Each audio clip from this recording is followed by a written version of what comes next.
ladies and gentlemen, dear fellow colleagues, it's a pleasure as always to be here. So I would like to thank my colleague Governor Radović and Mr. Vlahović for the chance to be here and to share the floor with distinguished colleagues and experts. So when it comes to Bosnia and Herzegovina, as you probably know, we have the currency board arrangement, and actually it's a very rigid monetary policy in terms of availability of instruments that we have on our disposal.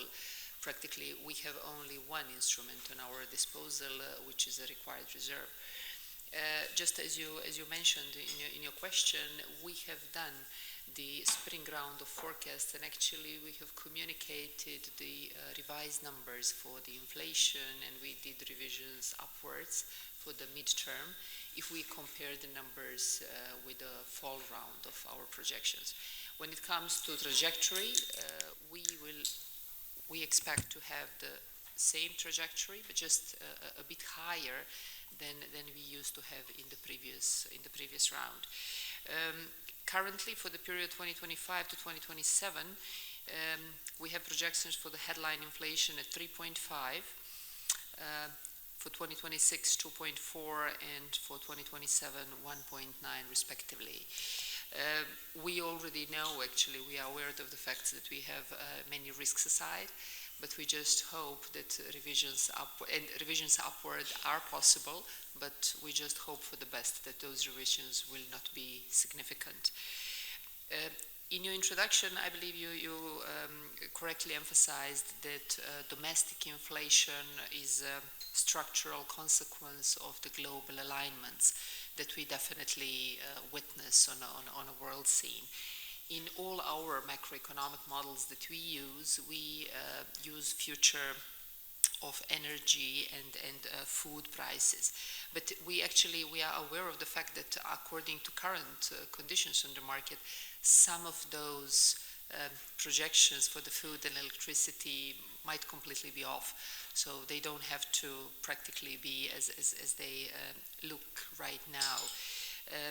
On the other hand, we have the issues since it's a challenge to estimate the amount of money that will be devoted to defense. We all witness that all budgets are significantly being increased for defense, so we don't know if that will tackle the public expenditure and eventually inflation, because definitely the food and electricity prices and defense spending are both inflationary, which is definitely the case. The European Commission was communicating that ECB monetary policy,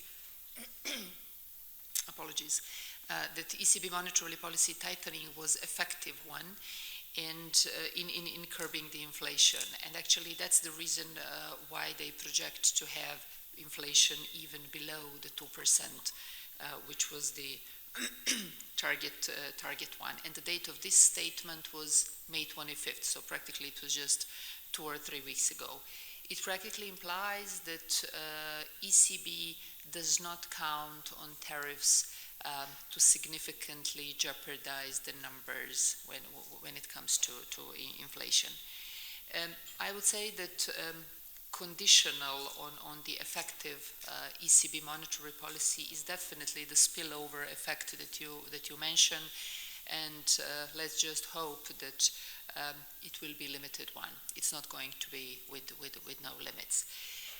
When it comes to internal issues in Bosnia and Herzegovina, I have to say that we have a couple of factors which are driving inflation, definitely.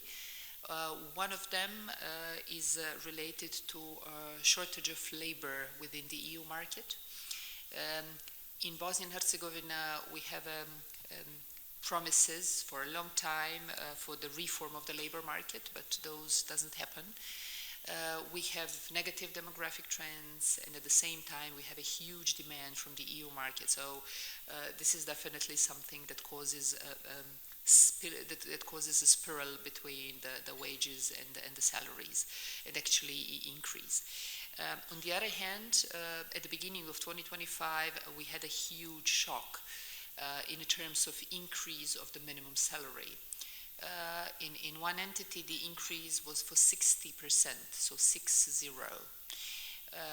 According to that, we were not able to use any single model with a shock like that, because there is no single model in the world that can give any assumption what happens if you increase one part of the equation for 60%, what happens next. So honestly, I don't know right now. At the same time, the competitiveness was, the domestic price competitiveness was mainly linked to the low prices of energy. And this is something that came to the end as well due to the CBAM mechanism, which is about to start very soon. And the country is not prepared for that in terms of laws and bylaws, so we still have some homework to do in that sense. So in this case, I often hear, having this said, I often hear some optimism by my colleagues about contained inflation over the medium term. But honestly, I don't share that optimism. I believe that we have some inflation ahead.